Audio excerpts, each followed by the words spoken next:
Assalamualaikum warahmatullahi wabarakatuh.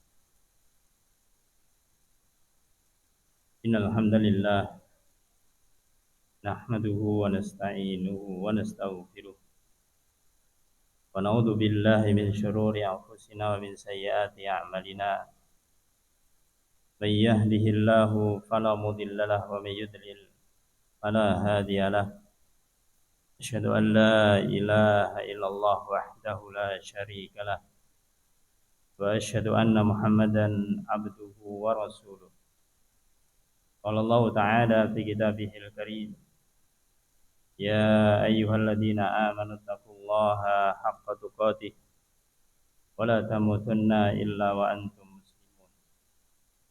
Amma ba'du, fa inna astaqal hadits kitabullah wa khairal hadi hadi Muhammadin sallallahu alaihi wasallam wa syarrul umuri muhdatsatuha wa kullu muhdatsatin bid'ah wa kullu bid'atin dhalalah wa kullu dhalalatin finnar.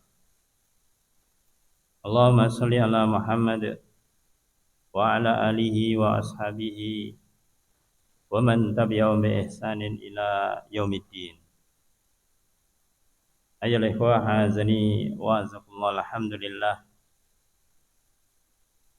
Puji syukur kita menjadikan kehadirat Allah Subhanahu wa taala atas segala nikmat-Nya, sehingga di malam ini kita masih dimudahkan Allah taala untuk melanjutkan kembali membacakan tentang kitab Fawaidul Fawaid yang ditulis oleh Imam Ibnul Qayyim Al-Jauziyah rahimahullah ta'ala. Bab yang kita bacakan masih terkait dengan masalah takdir, yang dimana sudah kita sampaikan di sebelumnya. Ada sebagian kelompok yang salah dalam memahami takdir, yang mereka memahami bahwasanya orang-orang yang baik ketika Allah menghendaki bisa saja mereka akan disiksa di azab Allah Ta'ala. Sebaliknya, jika ada orang yang jelek, bisa saja Allah akan memberikan nikmat banyak kepadanya. Maka ini pemahaman yang terbalik. Maka di dalam pembahasan yang terakhir kita sampaikan, itu telah dijelaskan bahwasanya Allah tidak akan pernah menzalimi hambanya. Allah tidak akan pernah menzalimi hambanya. Maka disebutkan di dalam tulisan beliau yang sudah kita bacakan sebagian yang di awal, bahwasanya manusia atau seseorang ketika dia itu melakukan satu amalan, maka Allah akan memberikan balasan terhadap amalannya tersebut. Ketika orang itu melakukan amalan-amalan kebaikan, maka tidak mungkin Allah Ta'ala kemudian membalas dengan keburukan, walaupun amalannya sekecil apapun. Maka sudah kita sampaikan di sebelumnya, yaitu bahwasanya sebesar atau sekecil apapun, seberat atau sedikit beratnya suatu amalan, pasti seseorang akan mendapatkan balasannya. May ya'mal mithqala dzarratin khairan yarah, may ya'mal mithqala dzarratin syarran yarah. Dan tidak hanya Allah SWT memberikan balasan bagi orang-orang yang beramal kebaikan, tapi justru Allah akan lipat gandakan pahala yang diberikan kepada hambanya. Orang hamba ketika melakukan satu amalan kebaikan, itu akan dilipat gandakan 10 kali lipat, atau lebih dari itu sampai 700 kali lipat, atau lebih dari itu sampai terserah Allah, dilipat gandakan yang lebih dari itu. Maka selanjutnya disebutkan oleh Imam Ibnul Qayyim Al-Jauziyah dalam lanjutan penjelasan tentang Allah tidak akan mendolimi hambanya di sini, yaitu wa huwallazi aslahal fasidin. Dialah Allah Subhanahu wa taala zat yang memperbaiki al-fasidin, orang-orang yang rusak. Orang-orang yang rusak kemudian dia itu tahu-tahu atau bisa menjadi baik, itu karena Allah. Karena Allah yang memperbaiki. Tentunya tidak secara tiba-tiba dia buruk langsung jadi baik. Pasti ada yang namanya usaha. Ketika seorang yang dia itu rusak, kemudian menyadari dirinya itu rusak, melakukan banyak perbuatan salah, kemudian dia ngerti kalau itu salah, ingin memperbaiki diri, Allah akan menyambutnya. Allah akan dengan senang untuk hambanya yang dia itu ingin memperbaiki diri. Maka dikatakan aslahal fasidin, Allah lah yang akan memperbaiki orang-orang yang rusak. Wa aqbala bi qulubil mu'arridin. Juga Allah SWT akan menerima hati-hatinya orang-orang yang sebelumnya itu menyimpang. Orang-orang yang sebelumnya itu menentang Allah, menentang agama Islam ini. Ketika dia itu kemudian kembali kepada Allah Ta'ala, maka akan diterima oleh Allah Ta'ala. Ini menunjukkan bagaimanakah maha rahmannya Allah, maha murahnya Allah, maha kasih sayangnya Allah Ta'ala. Wa taba alal mudannibin, atau mudannibin, yaitu Allah akan menerima taubat bagi orang-orang yang berdosa. Orang yang berdosa kalau mau taubat kepada Allah Ta'ala akan diterima taubatnya. Maka di sini para jamaah yang terpenting itu bukan masalah apa yang akan Allah lakukan. Artinya ketika orang taubat, selama taubatnya benar pasti Allah akan menerimanya. Yang dipertanyakan adalah hambanya. Perbuatan hamba ini ketika bertaubat benar atau tidak taubatnya. Kalau selama taubatnya benar, Allah akan menerima taubat. Maka ini berdasarkan dalil secara umum terkait dengan masalah doa. Ya, Allah berfirman, "Ud'uni astajib lakum." Berdoalah kalian kepadaku, pasti aku akan kabulkan. Jadi ini memastikan bahwasanya Allah akan mengabulkan doa-doanya hamba. Allah memastikan akan mengabulkan. Selama hamba ini mau berdoa kepada Allah.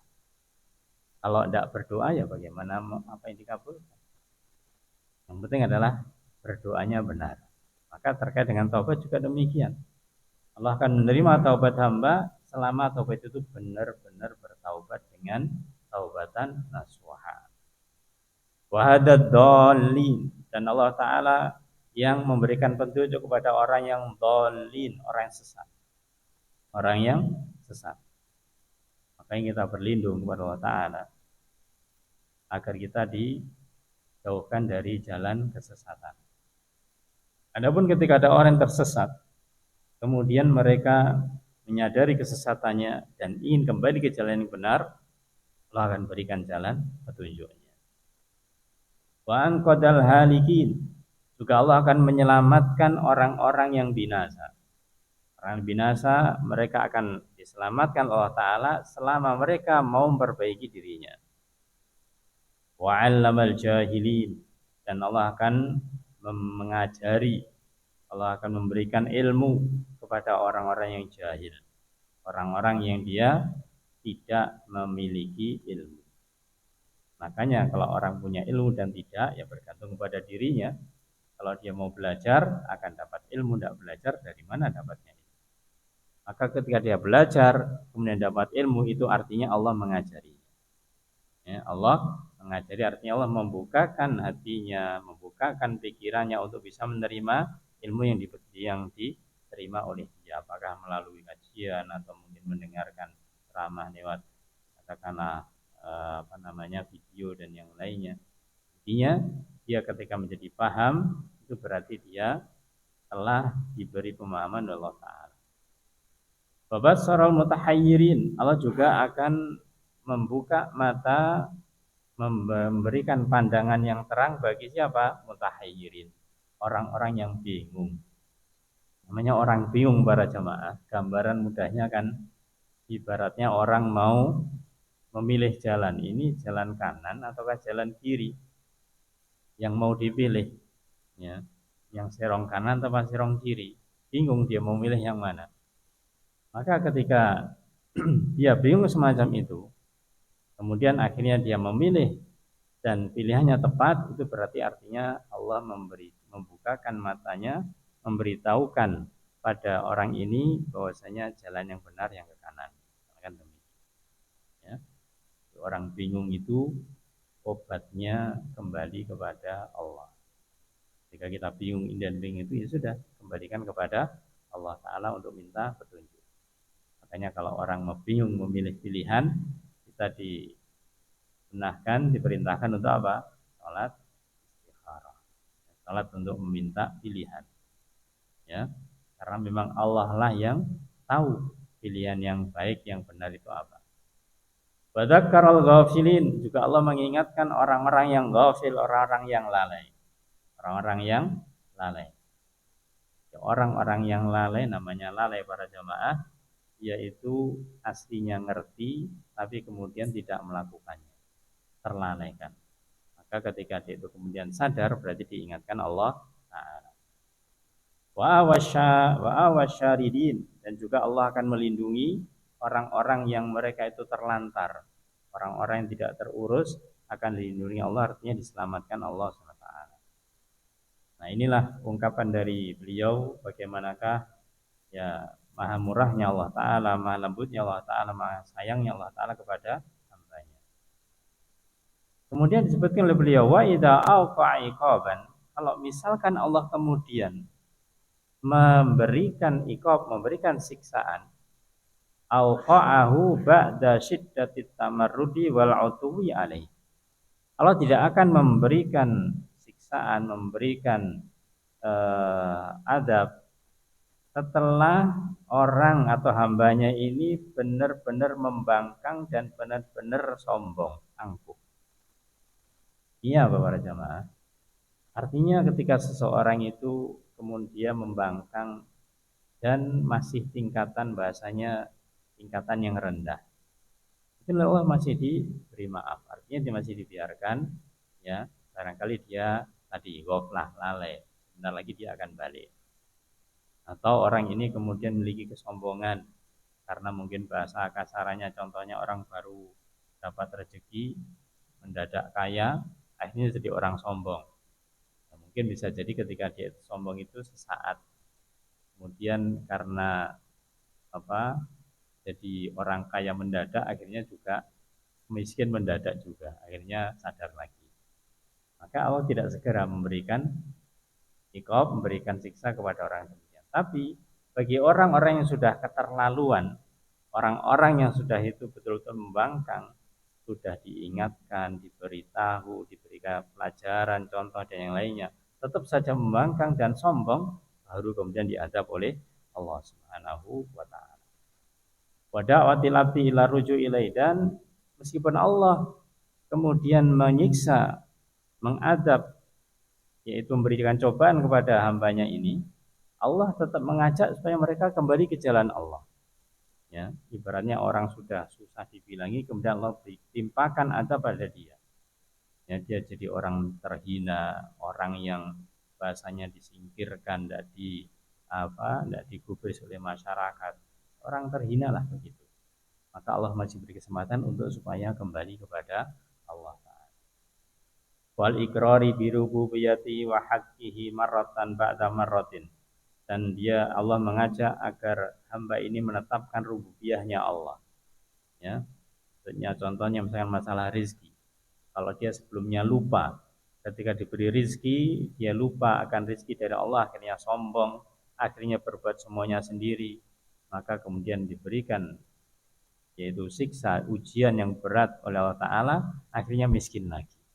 Ya, miskin lagi. Maka ini dia diingatkan oleh Ta'ala agar menunggalkan Allah, rizki itu miliknya Allah, bukan miliknya dia, bukan miliknya ya. Dan ada hak di dalam rizki itu untuk Allah Ta'ala.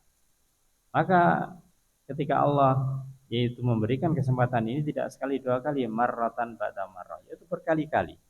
Ya, berkali-kali. Orang itu kadang-kadang para jamaah, dia ketika katakanlah jatuh, ya kemudian dia akhirnya bangkit lagi. Ketika bangkit ini kalau tidak dijaga itu adalah merupakan nikmat dari Allah, maka kebangkitannya mungkin ketika naik bisa jadi jatuh lagi. Ketika jatuh masih diberi kesempatan dan begitu berulang-ulang. Hatta idza aisa min istijabati, sampai kapan? Sampai dia putus asa dari mengikuti ajakannya Allah. Ya, orang ini sampai dia itu berulang kali jatuh akhirnya putus asa dia.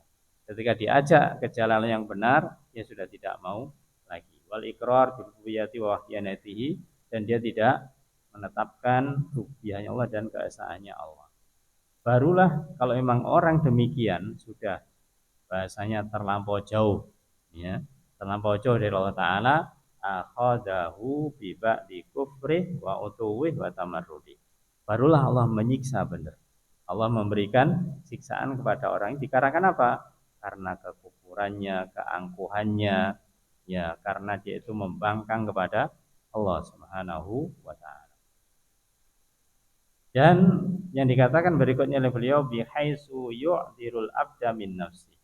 Ketika Allah memberikan siksa demikian, ini tujuannya apa? Tujuannya supaya orang ini paham itu semuanya sumbernya dari dirinya, bukan dari orang lain.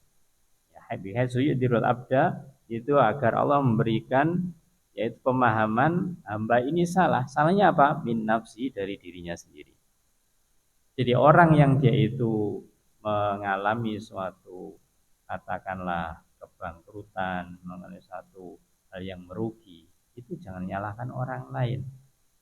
Ya diri kita sendiri yang salah ketika kita mengalami yang demikian tersebut. Jadi jangan kita terburu-buru menyalahkan orang lain. Walaupun mungkin secara kasat mata kasarannya itu orang lain yang salah. Ya. Tapi orang yang baik dia akan introspeksi dulu. Kenapa kok saya dituduh bersalah? Ini harus diintrospeksi terlebih dahulu. Nah, apalagi ini jelas orang-orang yang dia melakukan kesalahan, kalau tidak diberikan siksa oleh Allah Ta'ala nggak sadar-sadar gitu. Ya, nggak sadar. Ya, diberi siksa mungkin baru bisa sadar. Oh iya ternyata saya salah selama ini. Nah, itu yang diinginkan demikian. Dia menyadari. Wa ya'tarifu bi annahu subhanah lam yadlimhu, dan agar dia orang yang sudah jatuh tadi itu disiksa Allah Ta'ala tadi, agar dia mengenal lagi, mengakui bahwasanya Allah tidak mendoliminya.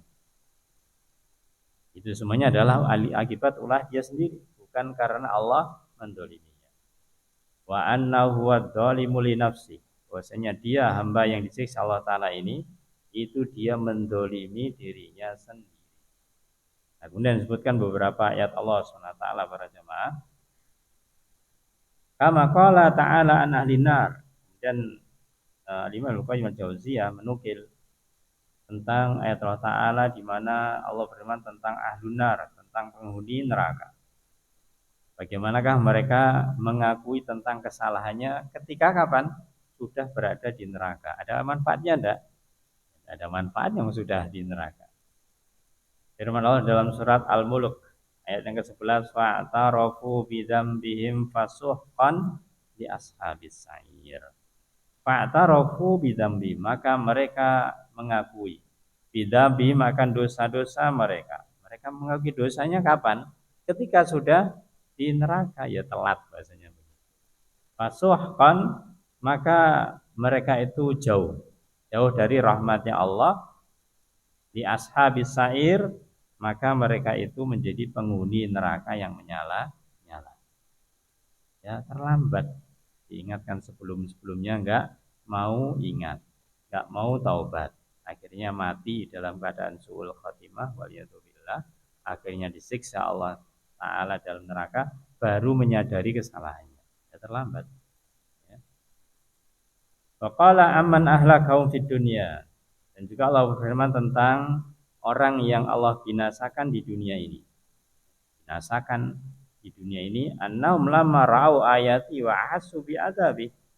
Yaitu orang yang dibinasakan Allah di dunia itu adalah orang yang ketika mereka melihat ayat-ayatnya Allah, dia mengetahui, ngerti tentang ayat-ayatnya Allah. Jadi dia itu sebenarnya tahu bahwa Allah itu memerintahkan ini, tidak boleh ini. Jadi dia memahami, dia mengerti. Wa hasu bi adabihi, dan dia merasakan adabnya ketika di dunia ini. Sebenarnya apa yang dia lakukan dia itu ngerti kalau salah, tapi diterus-teruskan sehingga mendapatkan adab. Apa yang akan dia lakukan nanti? Qalu, maka mereka akan mengatakan, Allah dalam surat Al-Anbiya ayat 14-15, ya wailana inna kunna zalimin. Ya, betapa celakanya kami, ya. Sungguh kami dahulu adalah orang-orang yang zalim. Orang-orang yang mendolimi dirinya sendiri. Yang ngakui kalau yang dilakukan dulu adalah kesalahan dia sendiri, bukan kesalahannya Allah. Fama zalat tilka da'wahum hatta ja'alnahum hasidan khamidin. Maka kemudian disebutkan di dalam ayat yang berikutnya, maka senantiasa fama zalat tilka da'wahum, maka senantiasa atau terus menerus dakwahum, yaitu dakwahum, yaitu keluhan-keluhan mereka. Keluhan mereka itu berkelanjutan terus menerus. Hatta ja'alnahu mahsidan khamidin. Sampai oleh Allah digambarkan, yaitu sampai kami menjadikan ibarat tanaman yang sudah dipanen. Ya, tanaman sudah diambil. Akhirnya apa? Ya akhirnya tidak dapat hidup lagi, sudah mati. Sudah mati karena sudah diambil. Ambil akhirnya tidak bisa hidup. Juga disebutkan di dalam penjelasan berikutnya oleh beliau, waqala ashabul jannah. Beliau itu menukil ayat Allah Ta'ala yang menceritakan tentang ashabul jannah. Jannah di sini bukan surga, tapi kebun. Orang-orang pemilik kebun ketika di dunia ini. Mereka diberi nikmat Allah dengan kebun yang banyak, yang berlimpah, tapi tidak bersyukur. Allati afsadaha alaihim, yang Allah kemudian rusak kebun tersebut. Dirusak oleh Allah Ta'ala. Lamma ra'auha, maka ketika mereka melihat kebunnya rusak, ya, qalu, mereka mengatakan subhana rabbina inna kunna dzalimin. Surat Al-Qalam ayat 29. Jadi mereka mengakui ketika kebunnya rusak itu karena mereka tidak mau diingatkan dengan nikmat Allah yang besar, harus begini, harus begitu, tidak mau. Mereka menolaknya. Maka ketika kebunnya rusak, akhirnya mereka baru sadar. Mereka mengatakan subhana rabbina, maksudnya Allah Rabb kami, inna kunna dzalimin, sehingga kami dulu orang yang zalim. Tak mau mendengarkan peringatan-peringatan dari Allah Ta'ala. Imam Al-Hasan Al-Basri rahimahullah ta'ala mengatakan tentang ayat ini, laqad dakhalun nar, maka sungguh orang ini dimasukkan ke dalam api neraka. Masukkan ke dalam neraka. Wa inna hamdahu lafi qulubi, padahal orang ini dia telah memuji Allah di hati-hati mereka. Karena dalamnya dikatakan subhana rabbina, ya, maha suci Allah Rabb kami. Jadi mereka mengakui bahwasanya atau mereka mungkin tentang Allah, mensucikan dan memuji Allah. Tapi pujiannya ma wajadu alaihi hujjatan wala sabila. Tidak mereka dapatkan dari pujian dia kepada Allah Ta'ala itu hujjah sebagai alasan atau sebagai jalan untuk menyelamatkan dirinya. Sudah tidak ada manfaatnya lagi memuji Allah ketika punya saatnya itu sudah berakhir, ya, sudah berakhir. Maka ini para jamaah mengingatkan kepada kita, jangan sampai kita itu ketika diingatkan oleh Allah, dalam hal ini diingatkan tentang syarat Islam, maka kita kemudian menyepelekan, meremehkan, nanti saja, jangan, ya, karena khawatirnya kita nanti akan dijerumuskan ke dalam jalan yang buruk itu secara terus. Walihada qala ta'ala, kemudian beliau menukil pula ayat surat Al-An'am ayat 45. Allah berfirman, faquti adabirul qaum alladzina dzalamu walhamdulillahirabbil alamin. Faqutia, maka diputus, dimusnahkan. Maka dimusnahkan dabirul qaum, yaitu sampai akar-akarnya. Siapa? Alladzina dzalamu, yaitu orang-orang yang beriman. Orang-orang yang berbuat zalim. Orang yang berbuat zalim itu akan dimusnahkan Allah Ta'ala sampai di akar-akarnya. Sampai akar maksudnya semuanya akan dimusnahkan. Dan setelah itu Allah berfirman, walhamdulillahirabbil alamin, maka segala puji bagi Allah Rabb semesta alam. Nah, di bagian awal disebutkan tentang bagaimanakah berkesudahannya orang yang zalim, yaitu dibinasakan Allah Ta'ala. Kemudian yang berikutnya alhamdulillahirabbil alamin. Ini apa maksudnya? Maka disebutkan oleh beliau fahadil jumlah, maka kalimat ini atau ayat ini fi maudil hal, itu menempati hal dalam bahasa Arab. Hal itu menjelaskan tentang keadaan orang yang zalim. Ai kuti ada biru, bahwasanya orang zalim ini akan dimusnahkan sampai akar-akarnya, ala kaunihi subhanahu mahmudan ala dzalik. Dalam kondisi keberadaannya Allah Ta'ala itu dipuji, hambanya direndahkan, hambanya dimusnahkan, dalam kondisi Allah itu dipuji. Yang artinya ketika Allah membuat mereka itu dimusnah, itu adalah bentuk hal sesuatu yang memang layak dia terima, dan layak diterima sehingga Allah dipuji. Memang seharusnya seperti itu. Kalau gambaran mudahnya kita para jamaah, ada orang yaitu berbuat maksiat, katakanlah bahasanya gampangnya dia itu pencuri misalnya, ya, karena dia mencuri tidak 1-2 kali, banyak orang kehilangan, akhirnya ketangkep. Setelah ketangkep kemudian apa, bahasa kasarnya dikepui, dimasa begitu, ya. Orang yang dia itu tadinya kehilangan barangnya mengucapkan apa? Alhamdulillah. Mengucapkan alhamdulillah. Karena apa? Ya karena ini masalahnya dia itu mencuri kemudian merugikan dan yang lain. Jadi ketika dia itu mendapatkan balasan yang setimpal, maka sebagaimana Allah memberikan balasan, maka pujian diarahkan kepada Allah Ta'ala. Maka dikatakan oleh beliau, faqat ada biru dabirum qat'an musahiban lihamdi. Maka ketika mereka dimusnahkan, yaitu secara keseluruhan ini atau sampai akarnya, ini disandingkan dengan pujian kepada Allah Ta'ala. Jadi ketika Allah mengazab, itu bukannya malah dicela, tapi malah dipuji. Karena memang seharusnya seperti itu. Begitu. Maka ditekankan di berikutnya, Ibnu Qayyim al-Jauziyah mengatakan, bahwa ita'un wa ihlakun. Maka Allah Ta'ala kemudian memusnahkan, membinasakan. Ya, memusnahkan, membinasakan, yuhmadu alaihi Rabbu Ta'ala.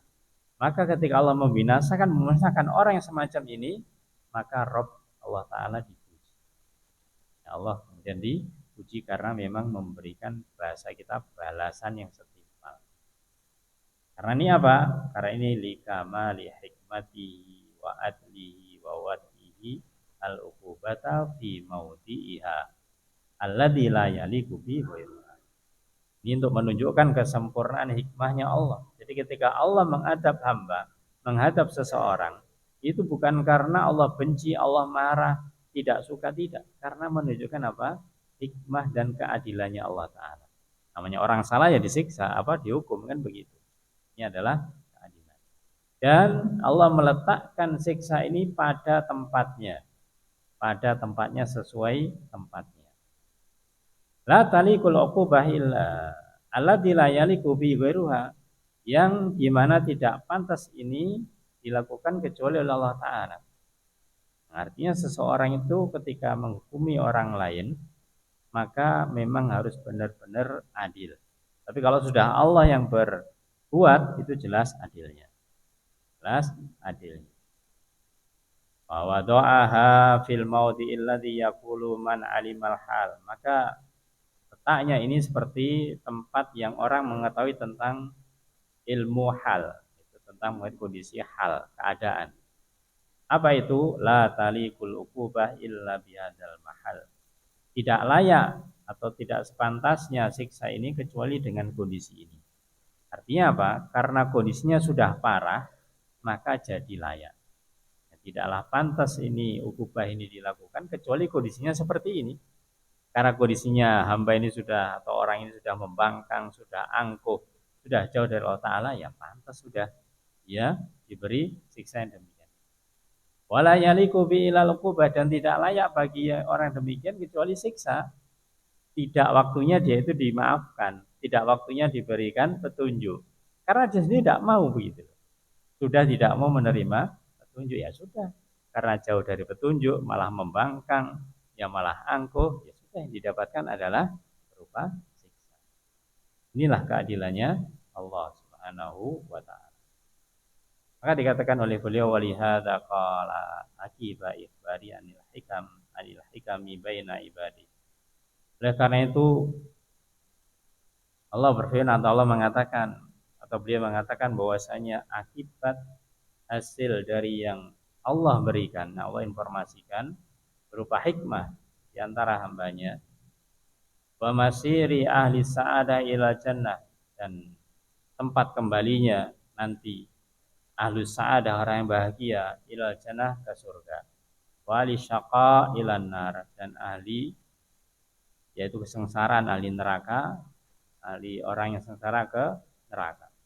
Artinya nanti di akhir kehidupan ini akan ada dua tempat saja, yaitu al-jannah wan nar. Kalau al-jannah tempatnya ahli sa'adah, kalau an-nar tempatnya ahli syaqa, yaitu orang yang sengsara, orang yang celaka. Kalau nanti sudah seperti itu, maka Allah berfirman dalam surat Az-Zumar ayat 75, wa qudiya bainahum bil haqq, maka telah ditetapkan di antara mereka dengan hak, dengan benar. Ya, yang ahli surga masuk surga, ahli neraka masuk neraka. Wakila, dan dikatakan alhamdulillahi rabbil alamin. Puji Allah Rabb semesta alam. Nah, sini para jamaah dijelaskan oleh Imam Al-Qayyim, fa hadza fa fa'ilal qaul. Di sini ada kata-kata yaitu kila, dan dikatakan. Siapa yang berkata tidak disebutkan. Ya, dan dikatakan, siapa yang mengatakan tidak disebutkan. Di mahdhuf itu dihilangkan. Ini isy'aran bil umum, ini untuk meminjam satu kata yang menunjukkan keumumannya. Jadi siapa saja yang dia itu melakukan perbuatan-perbuatan yang salah, maksiat, dosa, ya, nanti akibatnya dia akan disiksa di neraka. Ya, siapa saja. Kemudian dikatakan wa annal kauna kullahu, maka ini seakan-akan atau sesungguhnya al kauna kullahu, keberadaannya itu semuanya qal, mengatakan alhamdulillahirabbil alamin, lamma syahidu minal hikmatil haqqi wa adli wa fadli.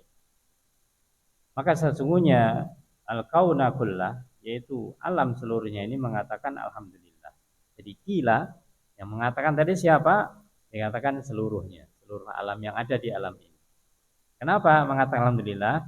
Lamma syahidu, karena mereka menyaksikan min hikmatil haq, dari hikmahnya kebenaran.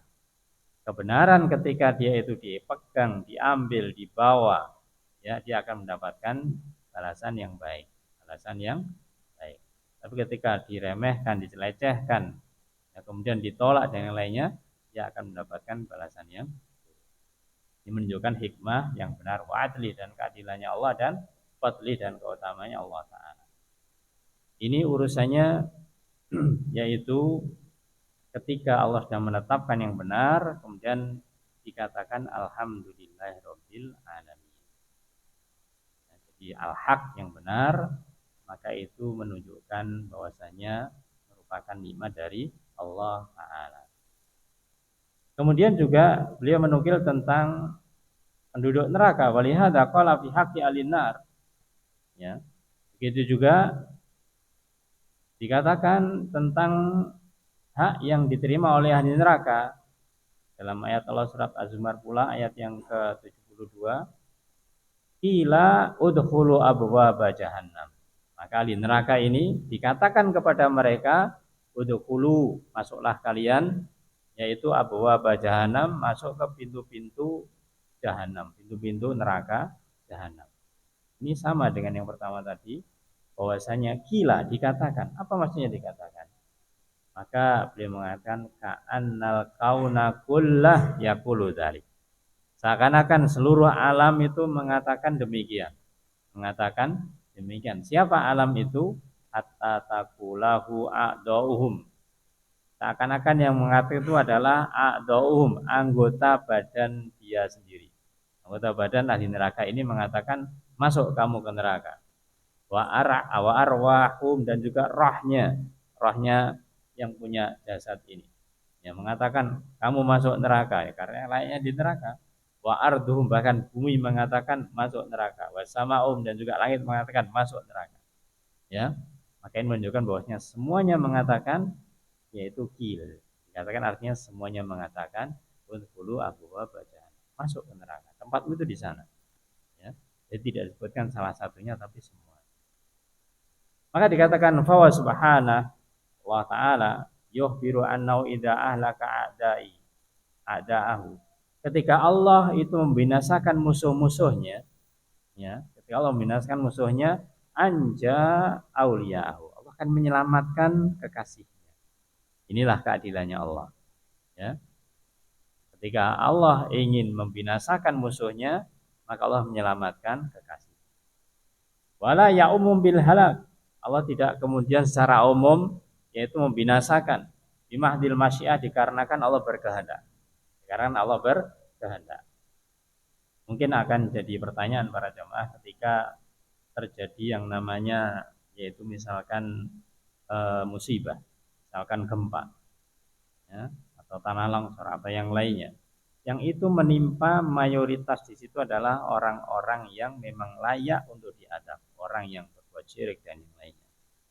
Tapi di tempat itu biasanya juga masih saja ada orang yang baik, tapi juga mati.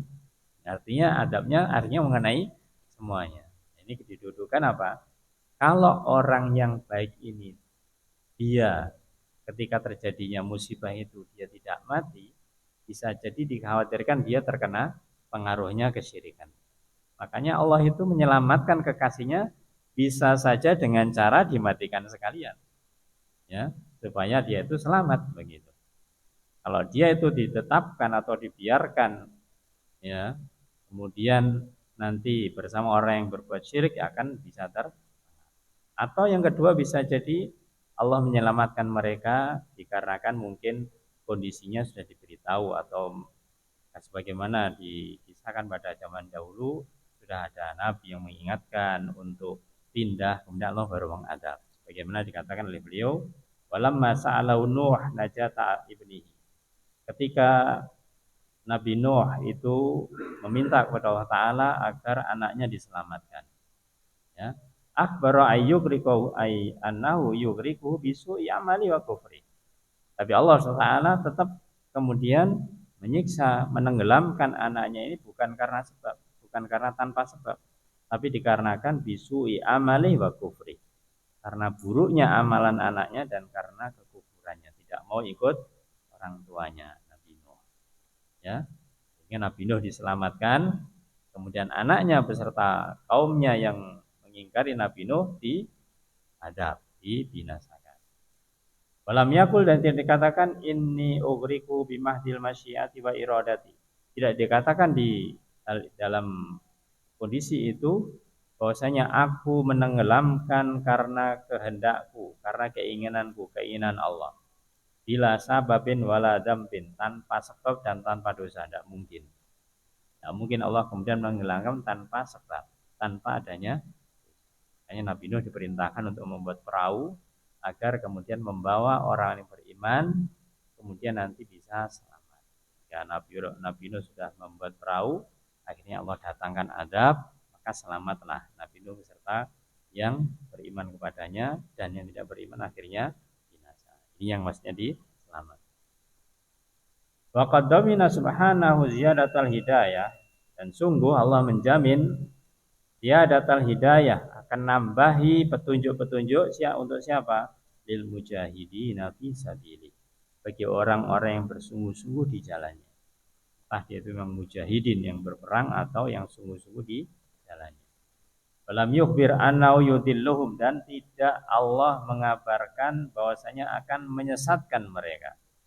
Jadi tidak ada informasi, tidak ada kabar, tidak ada ayat yang menyebutkan kalau ada orang dia itu di jalan Allah Ta'ala, dia istiqomah di dalamnya, kemudian Allah akan sesatkan. Tidak ada. Ya. Yubtilu sa'yam, dan Allah kemudian menyanyiakan usahanya. Tidak. Kalau memang dia di jalan yang benar, Allah justru dijaga di jalan hidayah untuk senantiasa mendapatkan petunjuk, mendapatkan hidayah tersebut, tidak disesatkan. Ya. Meskipun di dalam mukadimah sering kita katakan mayyahdihillah, ya, mayyahdillah fala mudhillalah, ya. Siapa yang Allah berikan hidayah tidak akan bisa menyesatkannya, ya. Baliknya demikian, yang sudah disesatkan tidak akan bisa memberi hidayah. Maka di sini menunjukkan para jamaah, kalau sudah Allah menetapkan hambanya yang saleh, hambanya yang baik di atas hidayah, maka Allah tidak akan menyesatkan. Ini sebagai jawaban dari pemahaman yang awal kita katakan, bahwasanya ada orang pemahaman yang salah, orang yang baik bisa jadi disiksa Allah. Ini bertolak belakang. Maka yang benar ini tidak mungkin Allah itu akan menyesatkan orang-orang yang dia di atas petunjuk. Allah menjamin. Kita tambahin dulu. Wa kadzalika dhamina ziyadatal hidayah lil muttaqin. Allah juga akan menjamin tambahan hidayah bagi orang yang bertakwa, orang yang muttaqin. Alladzina yattabi'una ridwana, itu orang-orang yang mereka mengikuti ridwana, ridhonya Allah Ta'ala, mengikuti jalannya Allah Ta'ala, tidak akan disesatkan mereka, tidak akan disesatkan. Baliknya wa akhbara annahu la yudillu illal fasiqin. Dan Allah mengabarkan di dalam ayat-ayatnya, Allah tidak akan menyesatkan kecuali orang-orang yang fasik. Disesatkan adalah orang yang fasik. Alladzina yang kuduna ahdallah min ba'di mitsaqi. Di antaranya gambarannya di dalam surat Al-Baqarah ketikanya ada ayat ini, alladzina yang kuduna ahdallah, itu orang yang mereka mengingkari janjinya Allah ba'da min ba'di mitsaqi, setelah mereka membuat perjanjian. Jadi yang ingkar janji, maka ini juga akan mendapatkan kesesatan atau disesatkan oleh Allah Ta'ala. Karena apa? Mengingkari janji. Wa annau innama yudillu man athara dhalal, dan sesungguhnya hanyalah Allah akan menyesatkan siapa? Man athara dhalal, itu orang yang lebih mengutamakan kesesatan, lebih memilih kesesatan, wahtaru, dan memilihnya alal huda, dibandingkan petunjuk. Apakah ada? Banyak para jemaah. Kalau mungkin secara lafaz begini seakan-akan masa sih orang mau milih kesesatan daripada petunjuk, kayaknya itu tidak mungkin. Tapi di praktek kehidupan nyata banyak. Praktek kehidupan nyata itu adalah banyak. Paling gampang contohnya, misalkan ada orang kita ajak untuk berbuat baik, kita ajak misalkan sholat, apa jawaban dia? Kalau dia misalkan masih malu-malu untuk menjawab, mungkin ya sudahlah, nanti dulu aja, kamu duluan. Diajak ini kemudian tidak mau mengikuti. Kalau dia sudah ada sesuatu, ada yang nggak cocok dengan kita, malah jawabannya lebih menyakitkan. Ya, urusi dirimu sendiri, jangan urusi saya. Misalkan demikian. Berarti dia tidak mau diajak untuk kebaikan, artinya dia mengutamakan kesesatan dan memilih itu. Akhirnya apa terjadi? Fayat ba'uhina idin ala sam'i wa qalbi. Akhirnya suatu saat akan mancep, ya, topia itu stempel di top, jadi mancep di dalam pendengaran dan hati.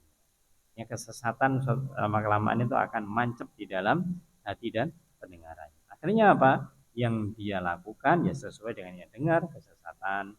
Hatinya juga menyuruh kepada kesesatan. Itulah para jamaah, sebagian masih ada 1-2 paragraf lagi, insya Allah kita sambung di pertemuan yang lain dengan Allah. Semoga kita masih dimudahkan Allah Ta'ala untuk senantiasa berusaha di atas jalan kebaikan, di atas jalan hidayah, di atas jalan petunjuk, dan kita berlindung kepada Allah Ta'ala dari jalan kesesatan, jalan yang menyimpang, dan kita kita berusaha untuk istiqomah di jalan yang benar sehingga Allah mudahkan kita untuk bisa mendapatkan surganya Allah Subhanahu wa taala. Amin ya rabbal alamin. Wallahu a'lam bishawab. Kita sampai di sini dengan doa tulis. Subhanakallahumma wa bihamdika asyhadu an la ilaha illa anta astaghfiruka wa atubu ilaik. Assalamualaikum warahmatullahi